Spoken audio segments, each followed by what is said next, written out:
Today on Unlimited with Leigh and myself, Eoin, we're going to speak into the important piece around actually getting good at the thing that you do. Because in today's world, you know, we'll always say it, it's not necessarily the best barber that is the most successful when it comes to making money and getting clients, but it's the best marketed barber.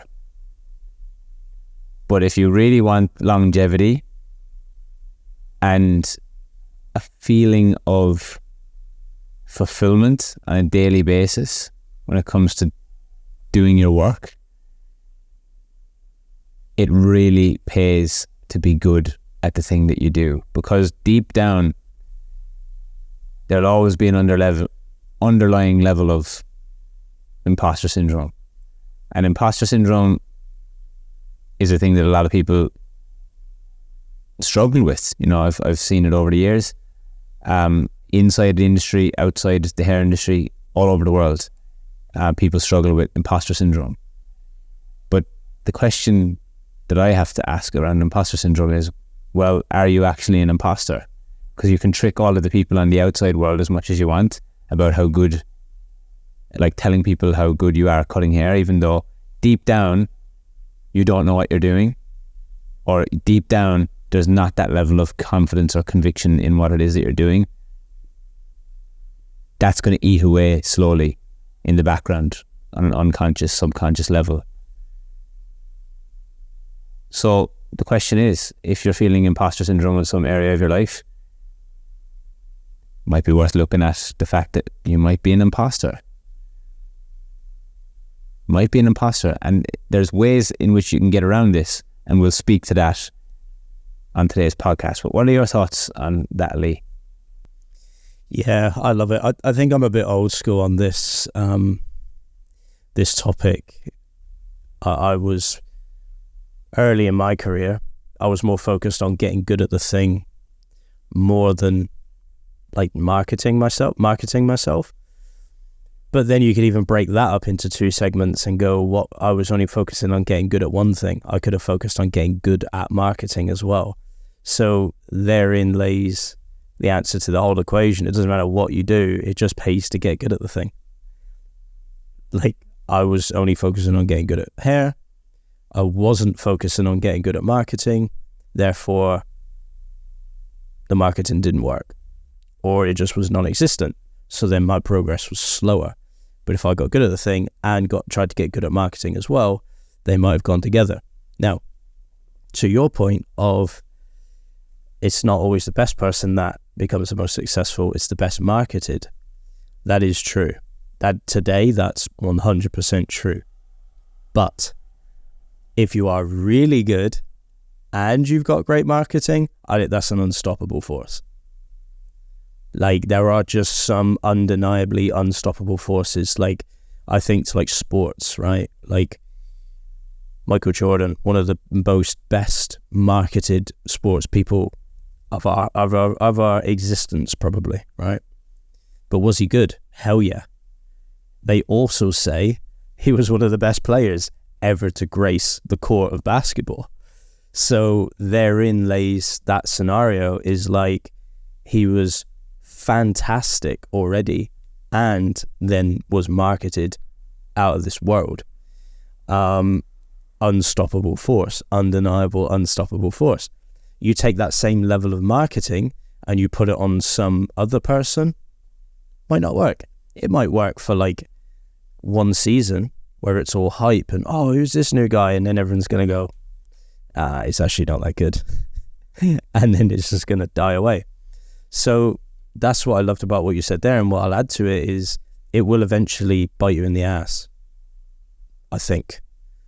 You know, pulling the wool over people's eyes and marketing, saying, I am this, will eventually come to bite you in the ass. Because when the day does come when you need to turn it on and you can't, that's the day of reckoning. That's the day of, oh shit. And that's when mega imposter syndrome might kick in and it may never leave you.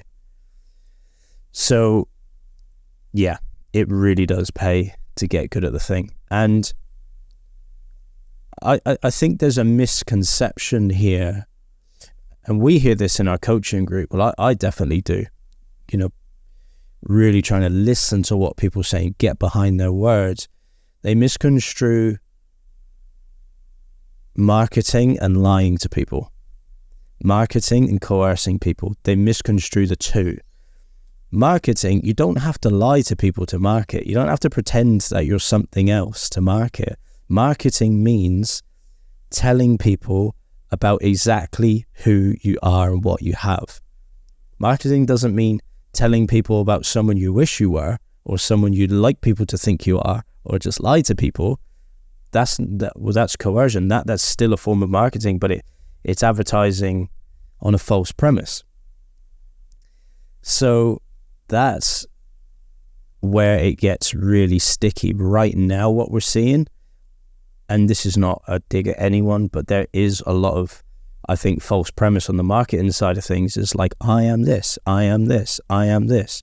When behind closed doors, they're not that, which is fine. I like to believe, and like you've brought it up in particular podcasts, humans have a great bullshit detector. I'm going to stay optimistic and believe that we do, but it doesn't look promising. But I am going to stay optimistic.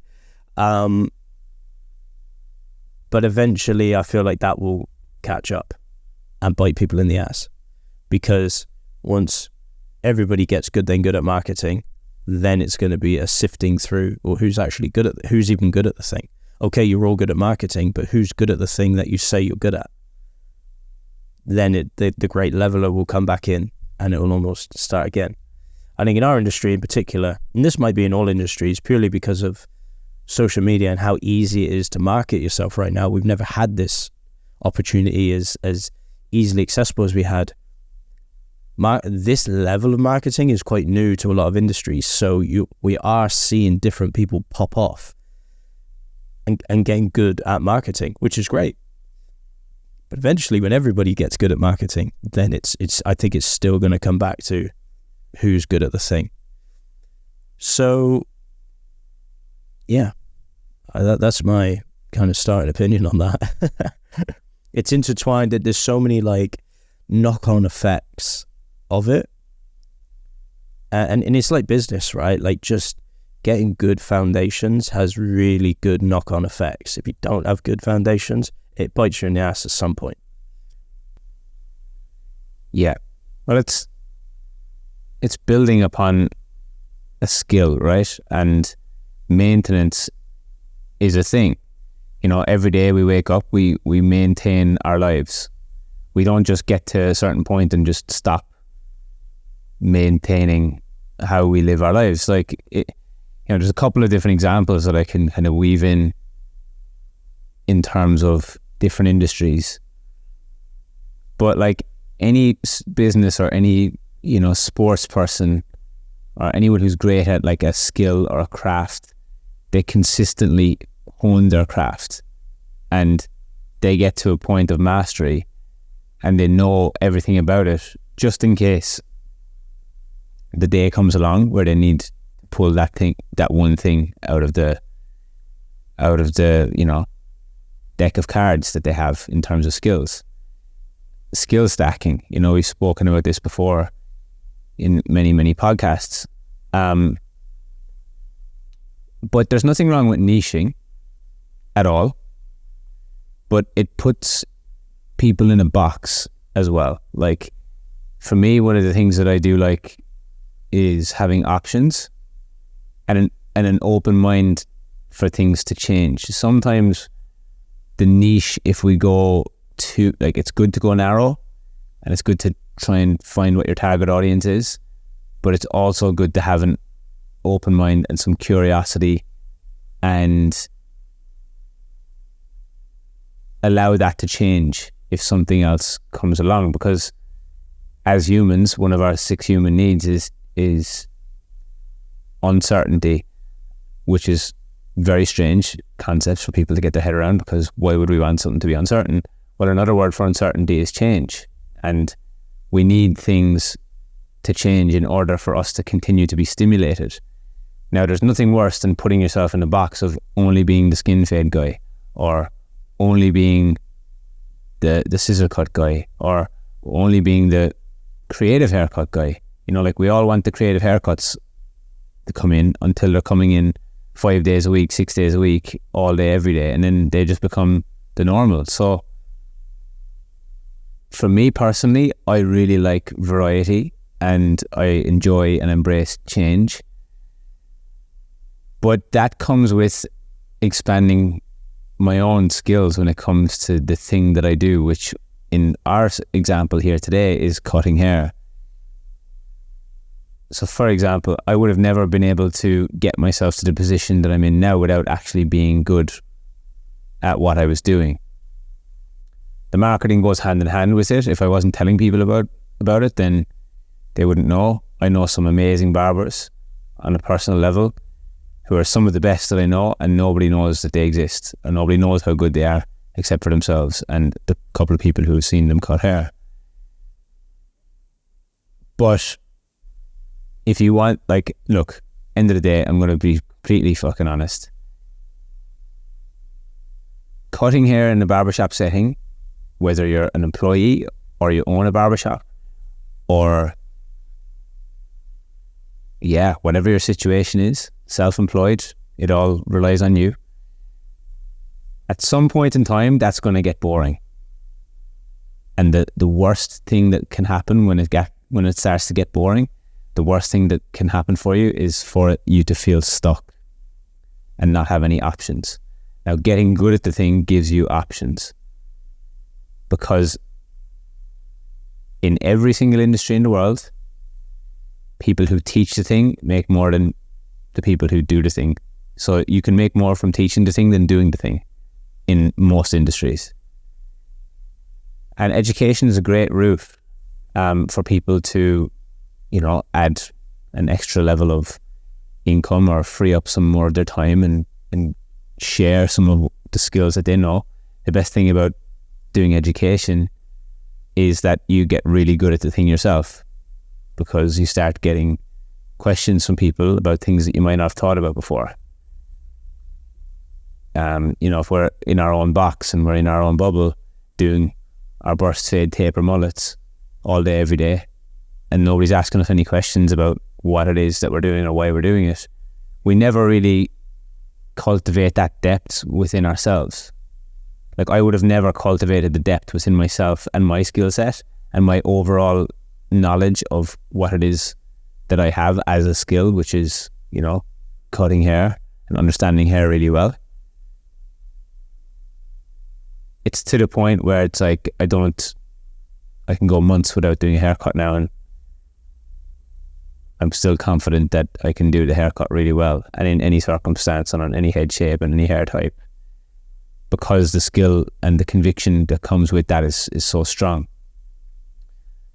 And that leads to the ability to be able to print money with it, because people believe that I can provide the goods.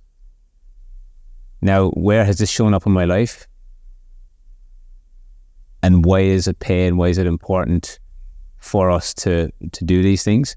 Well, what would have happened when the opportunity comes along to cut somebody's hair, like Manchester United or Aston Villa, or do the Justin Bieber tour or the Post Malone tour or the Weekend tour, or any of those big things that I've done in terms of extracurricular activities? If I wasn't good at the thing, I wouldn't be there. And you can, like you were saying, Leigh, you can coerce as many people into thinking that you're good as much as you want, but actually being good cultivates a different type of energy within us as individuals, where it's just like, I can walk into that room when I'm with Man United or I'm with Aston Villa, and I'm like, I'm the hair guy, you're the football guy. Like, you're in my world now. Like, I'm cutting your hair and I'm going to suggest what's good here, and I'm going to still maintain the position of authority when the cape is around your neck. We're humans first, but like when I'm providing my skill, that's my skill. I don't question you and you go onto the football pitch and start kicking a ball. Like, that's your thing. That's your world. But most people don't get that from a regular client, Joe Blow, coming into their barbershop. They don't have that level of conviction. They allow the client to lead the service. Why? Because they don't actually know what they're doing most of the time. And like, I don't want that to sound bad, but there's a level of imposter syndrome somewhere to think that the client might know better than me. Like, we get it all the time. It's like when the client asks for something, why do we take the word as gospel? You know, they don't know. Quite a lot of the time they don't know. But we can nip that in the bud and stop that very quickly if we know. If we understand what's going on and we know, we can stop that situation. And clients come to us and they want to be led. They don't want to do the leading. But like you were saying on your post the other day, Leigh, if they feel a level of, you know, non-conviction, or they feel a level of nervousness or uncertainty, or if they feel like you're not sure about something, then they're going to assume the position of authority and actually lead you because you're not showing them that you know what you're doing. And this is a common situation that happens. That's why I say it. So it pays in more ways than just money. It pays in, am I actually enjoying every day when I go to work? Am I enjoying every interaction that I have with clients? Do I feel a level of control in my life? Because at a certain point, the money won't do it for you anymore, but the control will, and the respect will. And all we want to do is feel valuable, feel respected. Like, just fucking get better at doing it. Like, just, that's my one piece of advice. And realize that sometimes it takes time. Sometimes there aren't any shortcuts to getting good. Like, you and I have both been doing this a long time. You know, we see people 1, 2, 3 years in, and guys, sometimes it just takes a long time. Like, not a long time, but like, you know, it could take anywhere up to 10 years to feel really, really like, okay, I'm well oiled now. Like, I can pretty much handle anything. It can take that time, but I've seen people do it in half the time. You know, it depends on what your commitment to getting better is.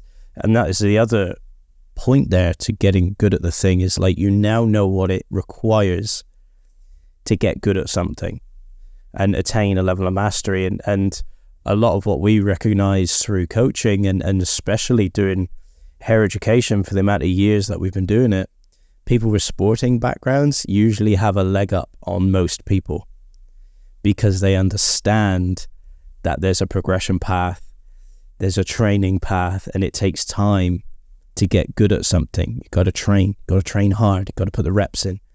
And the person who's more dedicated, now this is not always, but a general rule of thumb, the person who's more dedicated generally will excel on that path. So yeah, it's just trying to resist that mindset of like, oh, I'm done. Oh, I can do the taper burst fade, mullet, lined, whatever the hell people are doing these days, and just think you're done.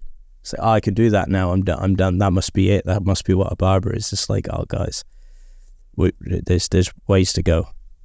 There's another couple of layers that I've just kind of unlocked when it comes to getting good at the thing. So there's getting good at the thing is also subjective in whose standards.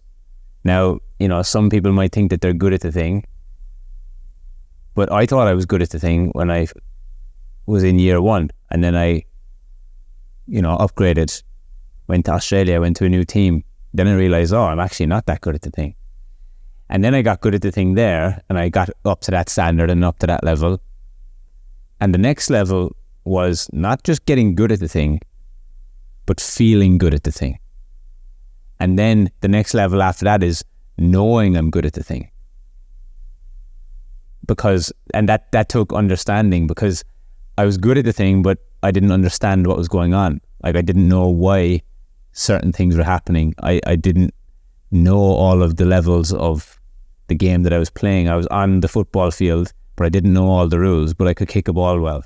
But I didn't know where the lines were, or there was something missing. There was always something missing. So it was getting good at the thing. Feeling good at the thing was a completely different thing again. But then the ultimate unlock is knowing the thing in order to be good at the thing and feeling good at the thing. Like, I need to know the rules of the game that I'm playing really, really well. When you know why the things happen the way they do, like say you do a really good haircut and you know why every millimeter on that head turned out the way it does, that's a level of mastery. Like, that's the level. It's like, okay, that brings the knowing. And back to your point of like how that then translates into the salon. I feel like a big telltale sign is like at the end of the haircut, when people get in the mirror and they show people in the back. It's so funny. I do this in classes when I'm doing live haircuts. I don't show people the back to ask them, is that okay? I show them the back because I show them, this is the high level product that you now have on your head. Thank you. See ya. It's very different, subtle in the words, but massive different outcome. I don't ask them, is that okay? Do you want to change the thing? Do you want to do the thing? It's like, no, I just trust that I know what I'm doing, and this is the product that I've delivered for you today, and this is exactly what I wanted to do, and this is exactly how I wanted it to turn out. And this, my friend, here's the mirror. This is now what you have. Fantastic. It's not a question of, oh, is that okay? What do you think? Oh, I'm not in it for the validation, because the knowing then takes you past the validation. And I think you've just unlocked for me something that I've been struggling with for years. Is like, I used to say it to people in classes all the time. Like, clients would jump out the chair delighted with their hair. Oh, this is the best. You're the best. This is the best haircut I've ever had. And it would just hit me like a stone wall. Like, I'd just stonewall it and be like, cool, man. Like, great. Because, and this might come off like big-headed to some people, but my knowing of hair is so much further than any client could ever know about hair, that it wasn't about the validation from the client anymore. You know, I proved my validation in other places, other worlds, other things, other awards, other people I cut hair with, and teams and photos and all these things. I did all my validation proving there. And it's like, when it comes back to like a consumer focused thing, there is no way they can validate me in any way that's going to exceed the level of knowing that I have in the skill set.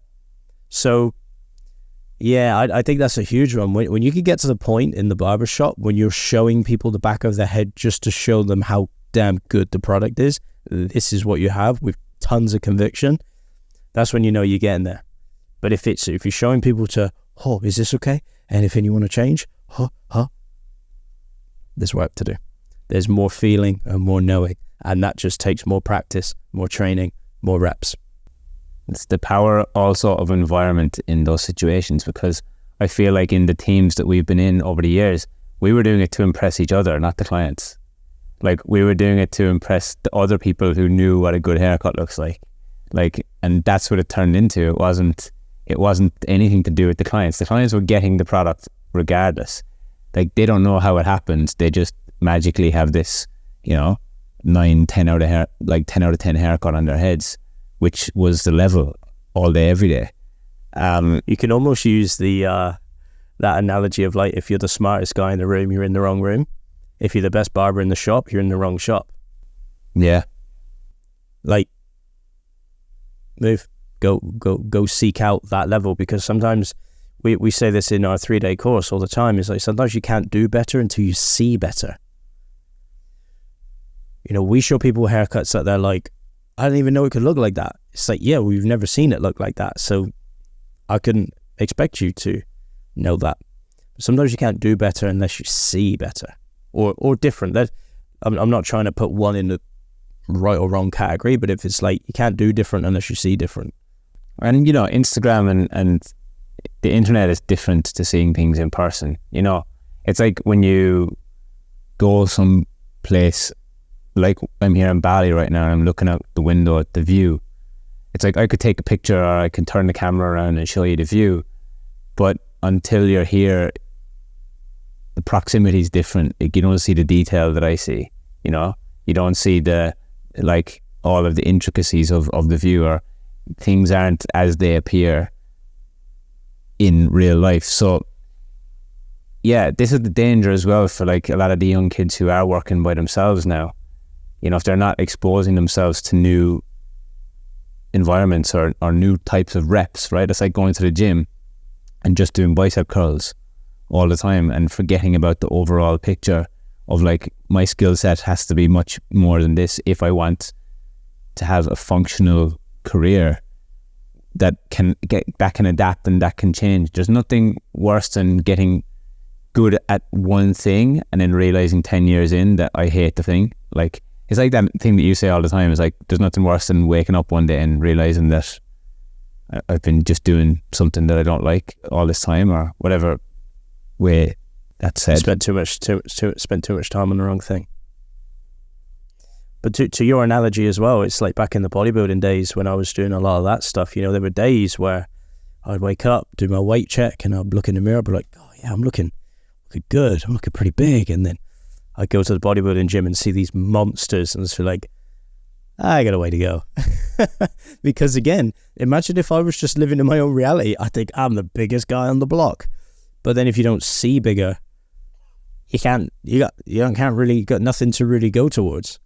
Bro, it's so interesting you say that, because yesterday I went to Bamboo Fitness in Uluwatu with Corey, one of our clients in AMP, and that gym is just full of like, it's a kind of like a CrossFit gym and like a functional strength gym, so it's just like full of absolute like weapons like of humans. And Corey just said something really funny, like at the start of the session. He was looking around and he was just like, and I just asked him the question because I haven't been to a lot of gyms like over my time in training, but I just asked him the question. I was like, how does this compare to your gym back in Sydney? And he just laughed and he was like, Anytime Fitness. I was like, oh. And then what's just clicked there is like environment, right? Like Anytime Fitness is like your bloody standard average barbershop, like, which is full of standard average barbers. Like, if you want to see what the level really is, it's like you need to go to the Bamboo Fitness equivalent of barbering. And if you don't see that, then you don't know that it exists, and you might be thinking that you're doing great and you're not exposing yourself to the fact that like, oh wow, this is what's really happening. Perfect example for me too. When I came from Ireland to Australia, I thought I was brilliant, but back in Ireland I thought I was brilliant until I went to do the Menspire course with Josh and Glenn, and then I saw them do it and I was like, oh, okay, I'm actually shit, you know. And then, but it's in that moment where you either choose to do better now that you can see better and know better, or you just remain the same. And that's the thing that I spoke to, I think it was last week's podcast or one of the podcasts in the last few weeks. Barber block, knowing that there's stuff to do, but choosing not to do it and just remaining the same. It's like the same as looking in the mirror and knowing that you're not in optimal health and just continuing to like confirm that story is true about yourself. Like guys, we don't get to do this twice. Like, we don't get to do life twice. Like, as far as we know right now, we don't get the chance to do it twice. Like, why would you not want to? If you're going to spend a lot of your life doing hair, why would you not want to know it? And I can tell you right now, I just wrote it down a minute ago, get good, feel good, know good. Just getting good gets you to a point. You can be good enough, but like when you feel like you're good, that brings peers into it, and that brings other people that are good into it, because there's a comparison that's going on. Same as the gym, right? You can get good at going to the gym, but that's just like saying being like skinny. Like, you can be skinny fat still. You're kind of like plump, like no real shape. But when you feel good is when you start to feel strong and you notice a difference. You're like, oh wow, I'm actually feeling like stable now and like strong and like functional, and like I'm not getting injured as much. I'm not as much of at a health risk. But then when you go to the bodybuilding level competition and like, then you're good. And when you look back at the getting good piece, it's like, there's so many more levels to this. I love it. And what it does as well is like going through those motions and like constantly putting yourselves in those scenarios makes life so much easier on the other side.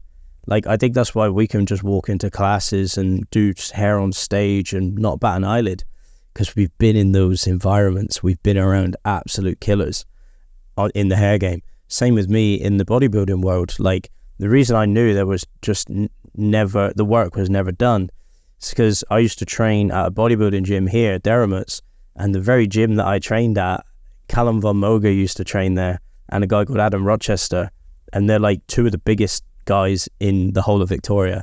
And Callum went on to win Mr. Universe, and he became one of the most famous like fitness YouTubers out there. And the dude was a mass monster, like 6'3", wide as hell, like massive. And I was seeing that and being like, right, well, I don't care. And it's funny you brought up the Anytime Fitness thing. It's like, people that are scared to go in a certain gym or this, that, like, I just don't care, because I know I've been in those environments where they're absolute mass monsters, and anything below that is just not even a worry. Like, it's like, who cares? Like, we're just a bunch of nobodies in here just doing what we do. It's the same with the barbering world. Like, when you've been around those types of people and you've seen the level and you've seen the dedication, the commitment, it makes everything else so much easier. That's why I always, encourage people to like go into competitions and do things like that, not for the validation, but just to make your life easier. It proves to you that you can do hard things, and the prep and the training and the levels you have to reach to get there. 5 years down the track, you go, thank God I did that. Life's like a breeze. Most scenarios are like quite a breeze for me now, when I've got to do the best haircut I've ever done in my life in the next 30 minutes in a room full of 30 different barbers. Work life is so much easier. All I've got to do is put a haircut on a guy who has no idea how to cut hair in 45 minutes, and he's going to pay me. Like, and there's no pressure about winning a trophy. It's like, this is easy. Yeah, and ultimately, look, there's no right and wrong. Everyone's entitled to picking their own place in the market, and where they want to place themselves as a brand, and where they want their products to sit in the market. And a perfect example of that is McDonald's. Like we spoke to that yesterday on a coaching call. It's like, most people you ask will say that they can make a better burger than McDonald's. If I gave you $100 right now to go down to the markets and buy all the ingredients you want to make a beautiful burger, do you think it would taste better than McDonald's? Yes. But why do McDonald's make trillions of dollars and you don't? Because they've picked their place in the market and they know what it is. Anytime Fitness probably does better than Bamboo as a business. So Anytime Fitness as a business does better than Bamboo, but it's the level of person inside it. Actually, there's probably more joy, fulfillment, purpose attached to the people inside in Bamboo. Like, there's probably certain hair chains that are kind of like, mediocre or low level, but are making a lot of money, versus, the boutique individual salon that's doing really high-end products.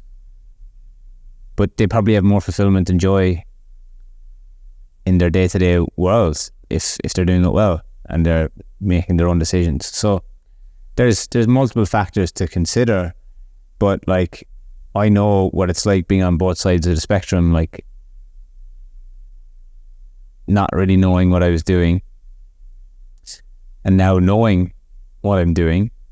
It makes even going on a stage so simple now. I'm doing stuff in front of a lot of people. Like, we're talking to a few people at the moment about doing shows in Europe next year. And like, it's funny because the organizers are like, oh, this year, sorry, yeah. Yeah, that's where I'm at. I'm still back in 2023. But yeah, they're just like, oh, it'd be nice for you guys to do some hair. You know, I think it would be nice for you to do some hair. And it's like, my mind doesn't go to like, I want to go super complicated with it. You know, it's like simple things, just simple things done well. And I used to go to the complicated things when I didn't know what I was doing. I used to try and like, oh, it's going to have to be burst faded on one side and then tapered on the other, and, you know, a couple of designs in the back, and like, you know, I had to like overly produce the haircut because I was hiding the fact that there was a lack of value in my knowledge because I didn't know what I was doing. And that served me to a certain point because it opened me up creatively. But there's always that underlying level of imposter syndrome in it, that and then proving energy comes off the back of that. I'm trying to like prove myself on these shows and on these stages that I know what I'm doing by doing an abstractly kind of haircut, but not really knowing how it happened or why it happened. And that comes with it a lot of stress. And getting good at the thing, feeling good at the thing, knowing you're good at the thing completely takes stress off the table, takes it out of the equation. It really does. And there's few people in the hair space that are doing it well when it comes to getting good, feeling good, knowing that they're good. You know, I very rarely see that level of conviction, even in some of the best people. Like, they're amazing at it, but there's still not a level of conviction based on like just human behavior and conditioning of like not feeling good enough. There's like, most humans have a self-worth issue when it comes to like not feeling good enough or not feeling worthy, me included. Like, I get it, it still pops up in subtle ways from time to time, you know, in certain areas of my life, because I don't feel like I'm good, or I don't know I'm good because I don't have the knowledge or the skill around a certain thing. And sometimes, you know, there is a fast track to it. You know, some people will, like, it's brilliant to think about that whole thing that James Kemp put up about the police escort. You know, in Bali, he was getting a police escort, and he was, you know, explaining that from his house to the airport, depending on traffic, some days it could take 40 minutes, some days it could take 3 hours to get there. You just don't know. So he got a police escort because it was his girlfriend's birthday or something, and they just wanted the whole experience. And he made an observation whilst getting the police escort around, you know, this is how some people actually live life and treat their lives. You know, they just pay for the shortcut. They pay to get there quicker. And other people, 99%, will just sit in traffic and just not even do anything about it. There's no shortcut for the reps, but there definitely is a shortcut for the information. And that's how I'd kind of differentiate that. We'll use the gym analogy, right? You know, you can't build a great body. There's no shortcut to building a great body. You just have to do the reps. You have to eat the food, you have to do the cardio, and you have to do the training. But when it comes to the food, the training, and the cardio, you can sift the internet all day long if you want to, for months on end, and you'll find training plan after eating plan, all these different ideas, when to bring your carbs up, when to bring them down, when to do this, when to do that. Or you could just pay a coach and say, this is my goal, what do I do? And they'll go, brilliant, you need to do this, but before you know it, 6 months time, you look like a Greek god and everybody else is still carrying their Christmas fat. Like, that's it. There's no shortcut for the reps, but there is definitely shortcuts for the information. And that's what one of our great coaches says, you just cut a check for speed. Like, and a lot of the greats know that. A lot of the greats understand that there are people with the information, and sometimes you just got to pay to get it and get it quick. So you can start that path to mastery faster. Because again, if we all agree that there's no shortcut on the reps, well, it makes sense to start doing the reps as early as possible then. So if we can pay to get, and this is great advice for like youngsters coming into our industry, be careful who you pay to get that advice from. Because the clock's always ticking. And again, there's nothing worse than waking up one day, realizing you spent too much time on the wrong thing and thinking, damn, I've been putting the reps in on actually crap advice or crap training. You know, because I could go to a fat PT and say, oh, hey, bro, like this is my issue. And he might be terrible advice because it's not a living embodiment of it. Well, he'd be a living embodiment of his advice.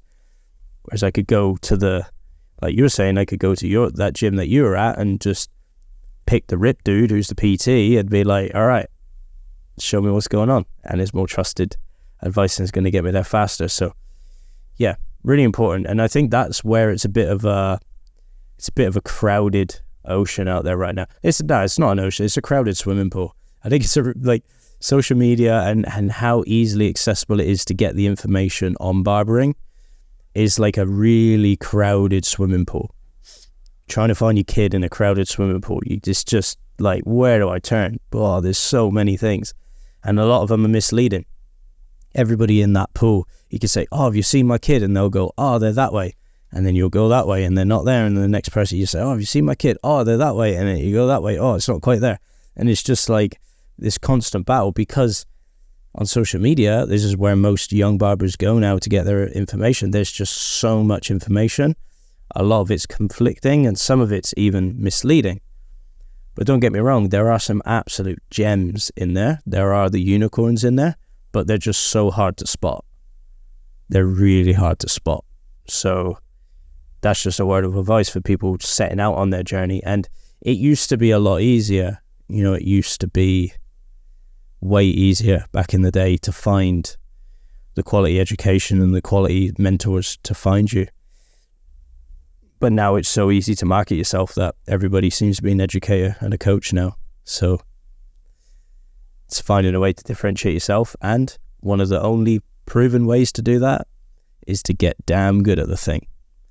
Because when it comes to the crunch, when you're pulling out all the information, all the know-how, all the whys, you're going to stand out above everybody else. Yeah, and I actually shared something in an email last week about, you know, some people will pay with their money and other people will pay with their lives.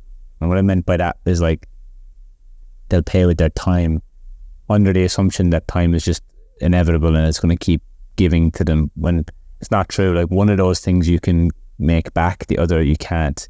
You can always make more money, you can't make more time. And who knows what could happen, you know. It sounds morbid, but like anybody could just be gone tomorrow. Like your life could be over tomorrow. Anything could happen, and the worst thing to do would be to look back and have regret based and just, you know, spending your whole time just hoarding money for the sake of, you know, survival. Or they quit. Like, you imagine there's someone you've always wanted to learn from. Like, let's think of a great in the world, like Charlie Munger, for example, right? Berkshire Hathaway's brain, essentially. You know, Warren Buffett was the ideas guy. Charlie Munger was the logic guy. Without him, Berkshire Hathaway probably wouldn't be where it is. He's dead now. Can't learn from him now. He just died. Like, that's it. You know, imagine the amount of people out there that probably sat on it, didn't pay to get the meeting with him, didn't pay to get the dinner, because there are people out there that can afford this stuff. And now they're like, shit, that's it. He's gone. Or some people just quit. Like, there's been some great barbers that we've known over the years that just leave. They're like, I'm done. See you later. So there's never been a better time than now. And to your point, you'll pay, either way you'll pay. To sum up what you were saying there, either way you'll pay. You'll either pay with your money or you pay with your time. It just depends which one you value more. I value my time more, so I'd rather pay to get the information faster. Good information faster. I do find joy in the hunt. Like, I do find joy in the scavenger hunt of trying to find and seek information. But again, I've developed a good filter on what's good, what's not good. and looking for trusted sources. There is a little bit of enjoyment out there. I'm not saying don't do that, because you can come across a unicorn, right? You can come across a gem. But at the same time, if it comes to a point where you're really just not finding what you need, maybe it's time to pay for some mentoring or some education. And because, like I say, either way you're going to pay, with your money or with your time. Yeah, well, something that's not considered too much is the fact that, like, barbering's a young man's game, really. And, like, we forget sometimes that we get old when we're in it and we're young. Like, we're going to get old and we're going to not want to do it, and our bodies are going to cave in if we're not looking after our bodies. And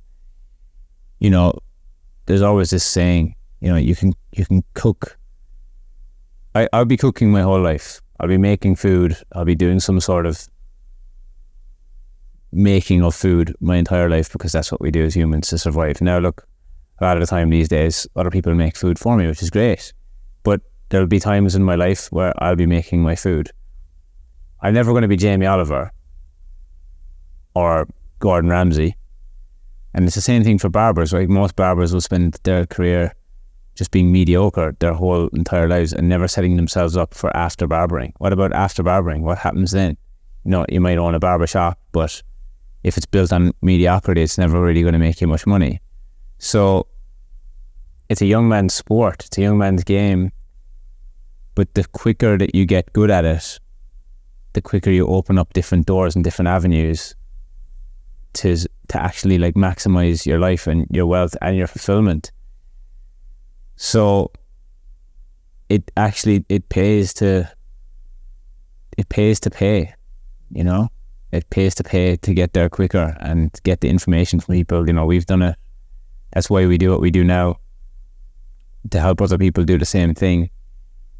And it puts some skin in the game and makes it serious. It people who pay attention. It's that whole thing. It's like people who pay attention. And I value my time a lot more as well. I value, I think about it like this, right? Like, by the time I'm 30 now, by the time I'm 40,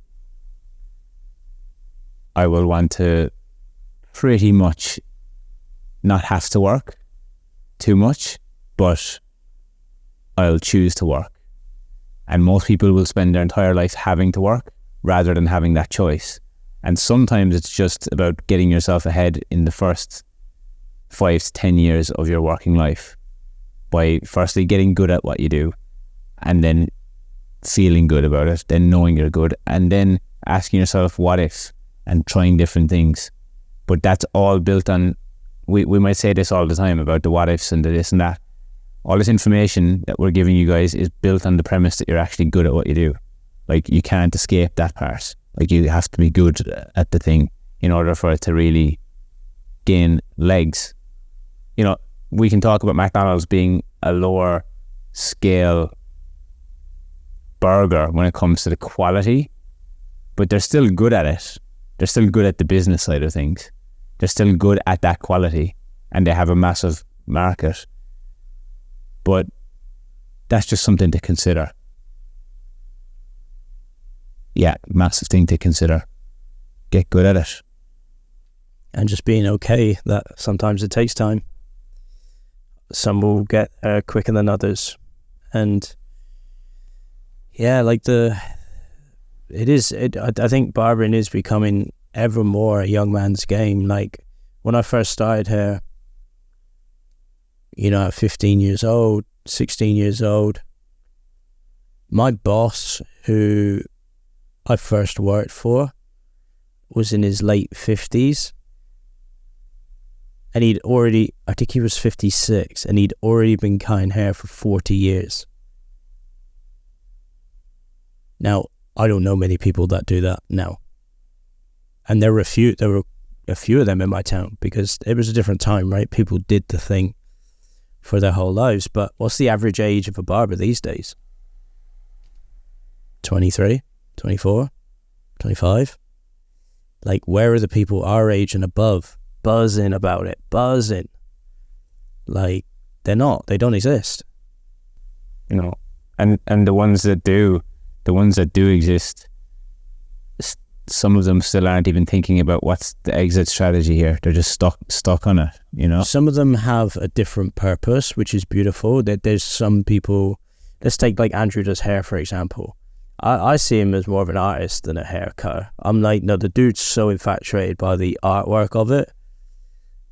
He's not a hype dude.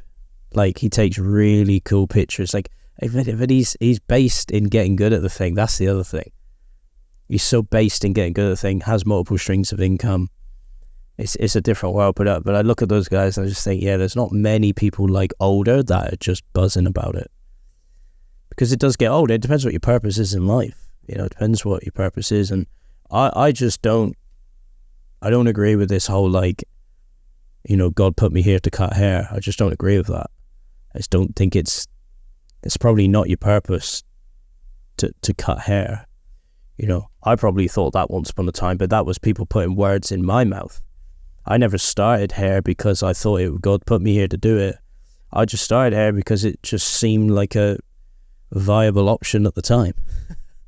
I was like, oh, cool, it's something I can get good at. Oh, I'm clean and I smell nice all day and I'm around women. Cool. I can make money. Cool. Okay. Let's go do that. So it wasn't really like God's purpose for me. What I've learned from all of it is the purpose was more self-development. There's so many things I've learned about myself and other people through hair. It's been an absolute personal development roller coaster, that is one thing that it's really good for, is because you're slammed in front of 10 to 15 different people every day. That will send you on a personal development roller coaster. And I think it's really just solidified that one of my purposes here on this planet is to serve, or the greatest purpose is to serve myself and others. And how that looks, and I think once you get anchored into that, how that looks throughout your life can change as the seasons change in your life, as you go through the decades. And I think it's just becoming okay with that. It's becoming okay with the fact that, okay, maybe I'm not going to cut hair forever. Maybe I'm only going to do it for 10 years. But in them 10 years, I'm going to make the most of it and extract all the lessons I can. And in getting good at the thing comes so many lessons. So many lessons, like the discipline it takes to get good. If you can just master how to get good at one thing, I guarantee you can get good at like 10 things. Because you've mastered discipline, you understand what it takes to do it. So it's a hell of a journey if you can look at it that way. You know, and there's art, you know, then there's the art side of things, but not many people look at it, the art these days. Like, I don't see many people look at it as artwork. Hair, they just don't. It's too tied up in validation and image, which isn't art, because we get the same request. If you do hair for long enough, you realize that you get the same requests. Like, there's the same like 5 haircuts that you get requested for all the time, and we see that all the time. So that's not artwork. That's just repetition, replication. So yeah, really depends how you look at it. But whichever route you choose, spend some time getting good at the thing. Yeah, it's the character traits that it builds, and like that then pays off in the next thing that you do. And you know, all of us listening to this now aren't doing the things we were once doing. Life changes, and sometimes it takes getting to boiling point and just not liking something enough, or feeling a certain level of pain in order to make the change. But like, there's no need anymore to be going into work every day and not having a full level of like enjoyment, fulfillment, confidence, conviction.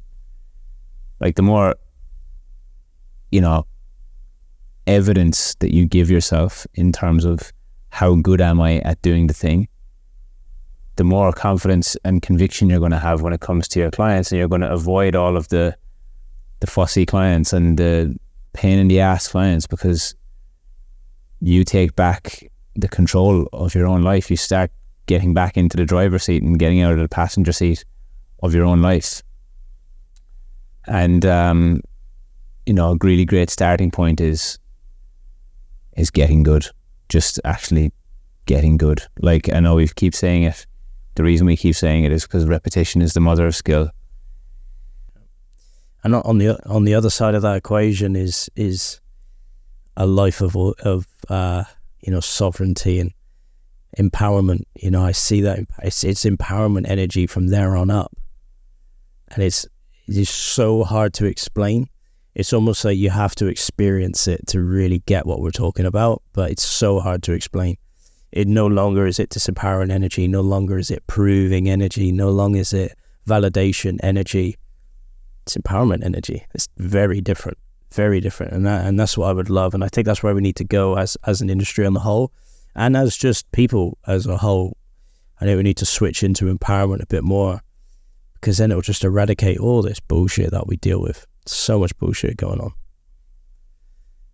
And, if we can make that shift, but it takes a hell of a lot of personal work. Just, really anchoring in, having some courage to go there, to really go there. And associate with it. There might be a lot of things in this podcast that you think, that's nice, but not me. Well, associate with it, and like you were saying, in those hard moments, when you go to the Menspire things, or you go to these people, you could have looked at them and go, nice, but you immediately associated with it and go, nope, there's something here for me. I need to learn this, or whatever it might be. It's trying to associate with as many things as possible. Try them all on. Try all the jackets on. One of the most important, arguably the top 2 skills that you need to be successful in life and business is humility. One of them is humility. The fact that, like, I might not know something, and being okay with not knowing something, and then going and seeking the answers, getting curious and looking for the answers. Like, every single person that I know who's had a level of success in their lives, whatever that looks like to each individual, has that ingredient built into them, and they're curious, and they always ask questions, and they know that there's more to know. Like, they know so much that they realize that they don't know anything. And that's the level that you get to when you get past that Barber block, like I spoke to last week. That's the next level, knowing that there's so much more to know, and I actually don't know that much. And because it helps you to realize that sometimes there aren't any shortcuts in the reps. Like, we have some of the, we know this in our own business, like, we have some of the best coaches in the world at what they do. There's no shortcuts though. We have to now do the reps. Like, yes, we've cut the check for some of the best information you'll ever find, but we now have to go and do the reps. It doesn't just happen. Yeah. Well, you can show someone how to do a push-up. You can show someone how to do a push-up. They still have to go and do the push-ups. Like, and it's now it's the humility in that. Yeah, it's the humility in realizing, okay, we're back in the trenches. Time to do some reps. Right. Sometimes you got to carry the boats. The doing needs doing. The doing needs done. You got to just put the head down and do the stuff for a season. Again, it's all seasonal. I think people get too caught up in thinking that I'm going to be strapped into this forever. It's like, no, it's just a season. Put the head down for a season, and 1 or 2 seasons can get you ahead for the rest of your life. And that's why, like, goal setting and planning is so important, right? Like, once you get the user smart system, the S is specific and T is time bound. Like, once it's super specific and it's time bound, well, it's not going to last forever. Exactly. It's not going to last forever. You've got a time. It's time bound. It's like, by this date, I will have done this, or I will be this. And it's such a great way to live life. And look, I'll caveat all of this with, again, like we say with everything, it only matters if you care. If you just don't care, don't worry about it. But from my experience, most people I speak to, if they could change anything, they would have a bit more, and they would be a bit more happier, and they would have a bit more love, and they would have a bit more money, and they would have a bit more empowerment. So there's work to do. But if that's not your answer, and you say, no, I don't want any of that, it's like, okay, don't worry then. Like, carry on, because that's all, you've hit fulfillment already. So this is not for you. And goals change too, right? Like, this is the other side of things too. Like, we're not all doing what we used to do, and our goals continue to shift and move and change. So you might have a specific and smart goal right now and a time-bound goal right now, but you're going to have a different one once you get to that next level. You're never going to be done. It's always going to move. Like, the goalposts always move. Like, so it's just about getting the journey started, getting the process started, and yeah, if I could, I guess, wrap this podcast up with anything, it would be just start. Like, there's no better time than today. You know, the best time to start would have been yesterday, but we can't do that, can we? Like, and we're not guaranteed tomorrow. So live a full and enjoyable life. And if you're going to spend your time, your most valuable asset, doing things, you may as well be good at the things that you're doing. And that's it. Because life favours those who are good at the things. Like, you know, Premier League footballers have a much better life than, you know, Sunday League footballers. You know, do you want to be a Premier League level Barber living a much better life than Sunday League Barber who's having to work another job in order to make money? It's like, you know, there's levels to life, and we only have one. And a lot of people have the opportunity these days, with the way marketing is and social media is, to live a Premier League Barber's lifestyle, but it takes actually being good at playing football. It takes being good at cutting hair to do it. Start there, and start today. Don't start tomorrow. Don't put it off till Monday or when you think you're going to be ready, because that time might never come.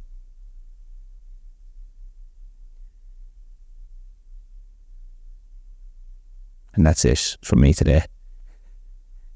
So, you got any last words, Lee? You got anything to wrap that one up on? I think that was nice. No, that was great. We dug deep. Yeah. Get good. And, Power hour. It's great.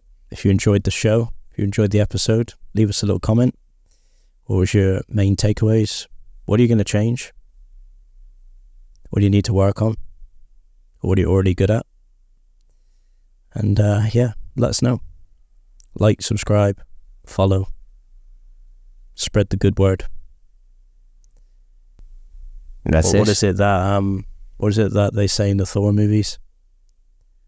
We're fighting the good fight for those that can't fight good. That's what we're doing. Yeah. Absolutely. All right. Thank you guys. See you next time.